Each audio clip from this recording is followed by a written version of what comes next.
Hey guys, welcome back to another quick hit with me, Richie. Again, I'm going to start every video by explaining, I've been here in a few weeks. I'm sorry guys, I'm sorry.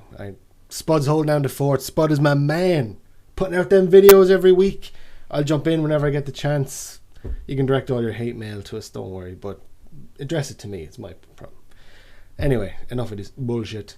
I'm going to jump on and talk this week about some of my favorite video game music, which it's a good one. You know, I'm first of all a bit of musical background about myself.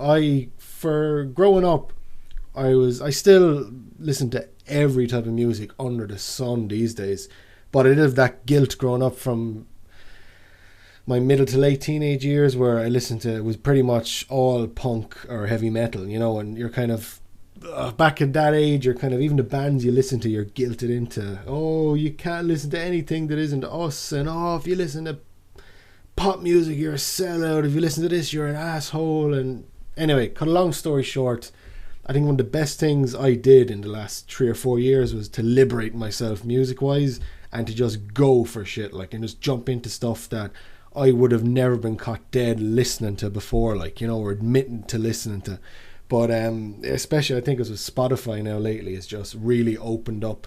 Remember back in the day when you go into YouTube or even the internet in general and you fall down that rabbit hole of, one more link, what the hell is this, I'll follow this, and next thing it's 4 o'clock in the morning, you're lying in bed going, Jesus, how did I end up here reading an article on how to grow grapes in Brazil or some bullshit. But I definitely, Spotify has made that a lot easier for me nowadays to expand music wise. You jump on there now, my Spotify, I mean, I got Rancid and goddamn Misfits next to NoFX and Metallica. Scroll down a bit more, you might find Queen next to Lady Gaga or goddamn Kanye West, fucking anything. Rap, pop, heavy metal, punk, black metal, electronic, chiptunes, dubstep.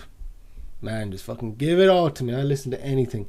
And in saying that, that's why I've opened up a bit to talk about music in general and just how much of an amazing mood setter it can be in all aspects of life. And I think that's why games especially, they hit home big time where music is involved, especially since they've become a lot more cinematic affairs lately, and all these millions of dollars being pumped into games to get all these licensed tracks and everything involved. But what I'm going to do is just go through, talk to you guys a bit about what some of my favorite video game music is, because I love every kind of music in video games.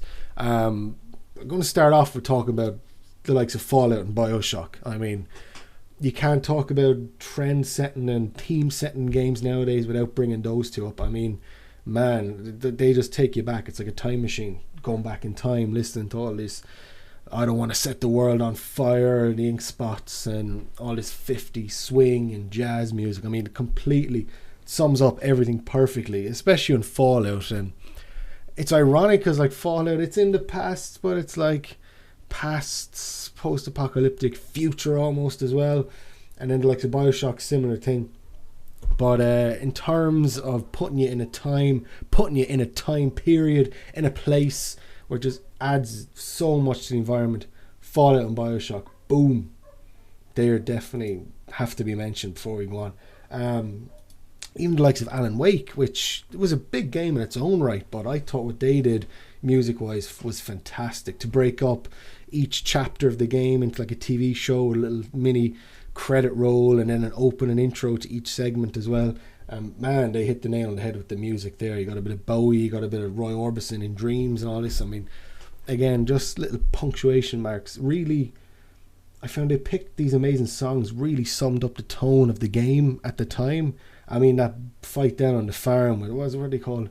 The old gods of Asgard and all these old rockers and this music blaring in the background on the stage with the fireworks. Damn, summed up where you were in that period of time in that game amazingly. So Alan Wake, you gotta hand it to that game as well. Picked its music perfectly, absolutely fantastic. I'm just gonna have a little look at my notes here as I'm going along.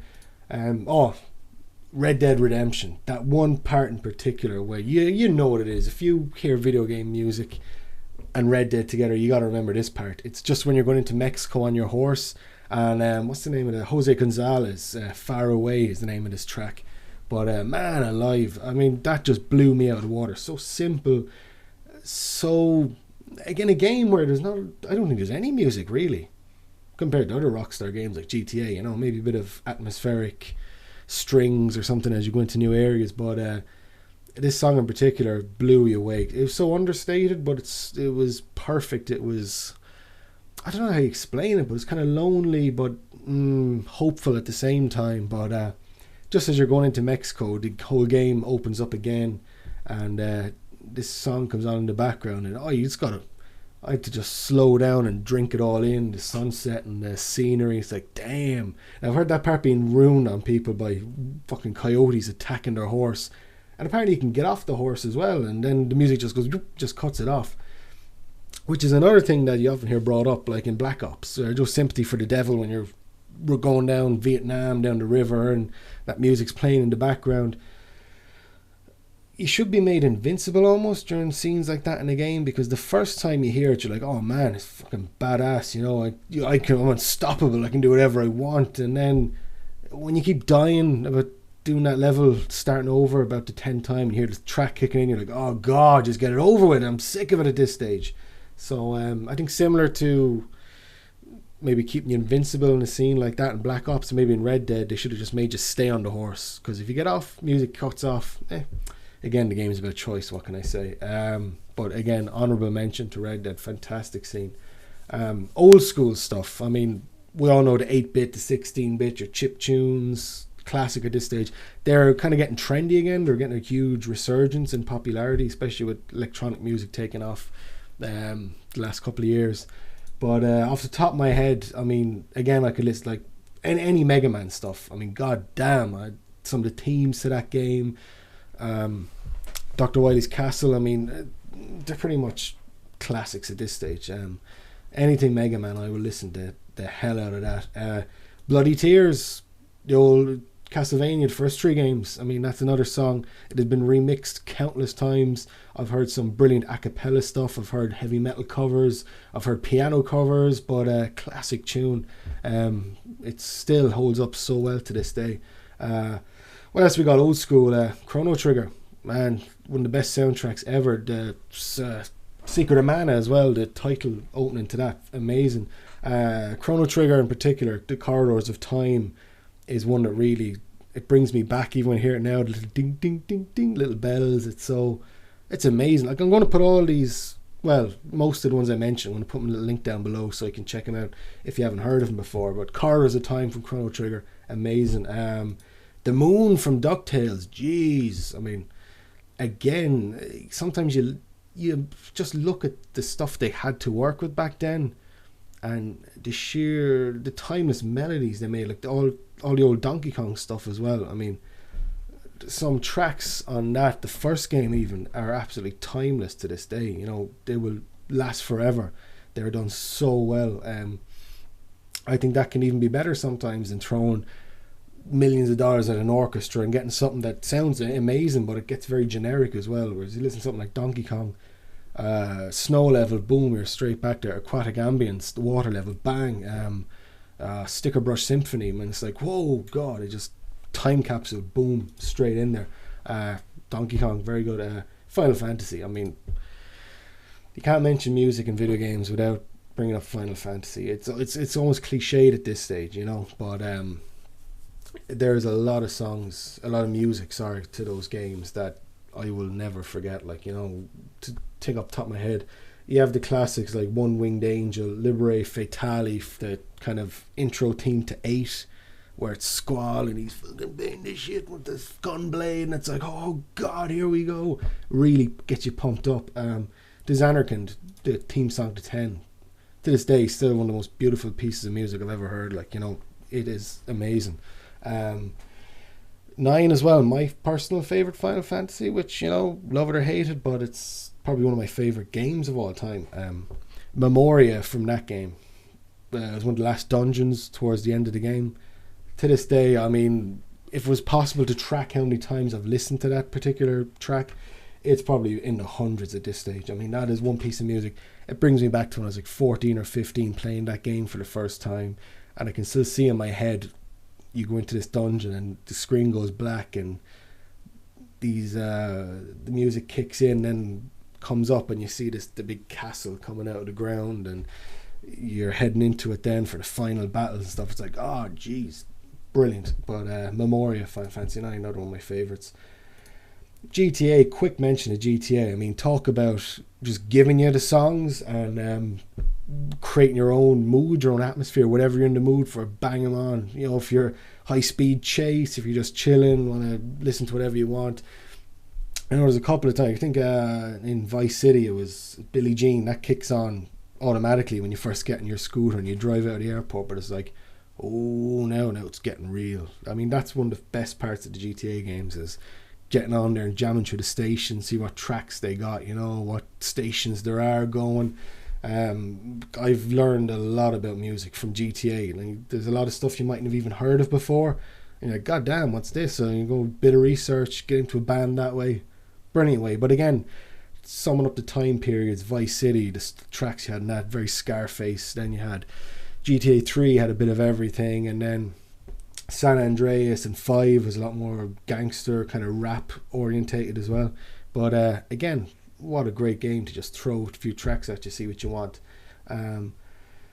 Portal as well. Portal revolutionised video game music as far as Still Alive goes, which it's one of those rare times where I wish I could erase the thoughts of seeing that song at the end credits for the first time, so I go back and experience it all over again. But that just blew me out of the water. That was fantastic. It's such a catchy song. The lyrics were absolutely hilarious. It was so tongue-in-cheek, it just summed up everything about the game right there. That's all you needed to know. And then Portal 2 as well, of course, the whole turret opera at the end, and Karamia, the ending song to that. I couldn't think they could top Portal 1, but then this part, if you haven't seen it, I don't want to give anything away, but Jesus, fantastic. And what's the name of the actual song? The end credit song in Portal 2. Oh, Now I Want You Gone, or something along those lines. But again, just as witty and funny as Still Alive. Not quite as good, but you're never going to beat that one.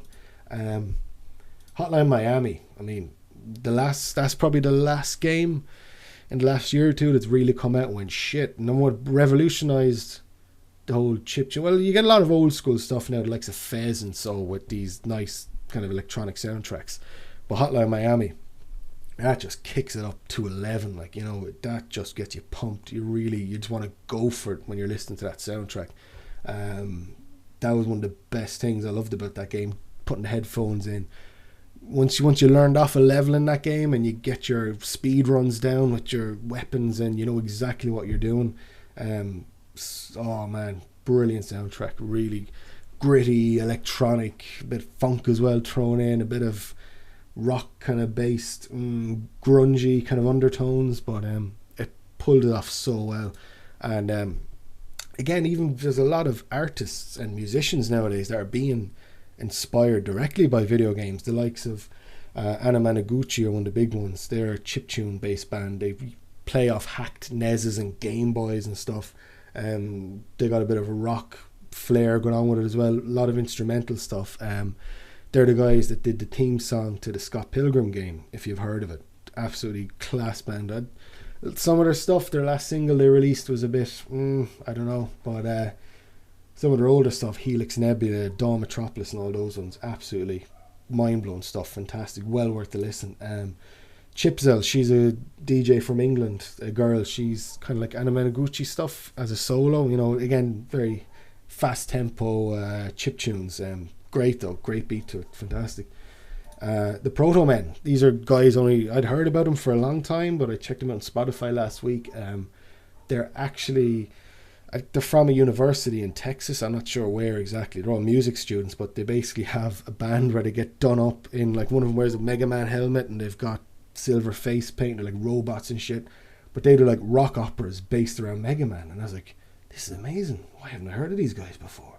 You know, and one of their tracks, I'll throw it all down below, the links to their albums and stuff, they're on Spotify even, but man, their stuff, it's fun, you know, but it's really good music as well, and it's got a good story behind it. Like, I love when bands do that. They almost become a character, and then they build albums which are like stories around that character, which is another guy, Kavinsky. He's a French DJ, but this guy is cool. Like, I don't know if it's everyone's cup of tea, but he does a lot of electronic. The closest I could explain it would be, it's like Hotline Miami was inspired by his stuff. He's had a couple of his tracks on the film Drive, which again is like Hotline Miami the movie. But anyway, but Kavinsky, yeah, he's got some cool grungy electronic. I wouldn't say it's directly video game inspired, but you can see it's got a real 80s kind of vintage flair to it in some stages, but well worth checking out if you're looking for something a bit different. And he does that thing as where he's like a character. He wears like the old jock kind of high school football jacket and these sunglasses, and he drives these fast cars. He's supposed to have like, he's some kind of zombie type bullshit, like he got killed in a car accident, so he goes around like helping damsels in distress. Like, and one of his videos is going into a diner where a girl's about to get attacked, and he beats the shit out of all these guys and drives away with her. But it's a bit of fun, you know, good crack. And then they likes Power Glove and stuff. You know, Power Glove, they do a lot of old, well, covers, heavy metal covers of old video game stuff, you know. If you're going to talk about video game inspired bands directly, those guys are it, like, you know. And Brent DeFloss as well, he does kind of vocal covers of old songs. He's done ones, to all the Pokemon, Zelda games, the DuckTales and everything. He's well worth checking out as well. And who else have we got? Who's the dude? He does all the a cappella versions of all the video game stuff. Where there's like little thumbnails, it's like he covers all the parts of the song in his own voice only, no instruments. I'll check him out anyway. I'll put a link to him down below. He's fantastic as well. So yeah, I'm kind of musiced out at this stage. Oh shit, sorry, I'm wrecking the place.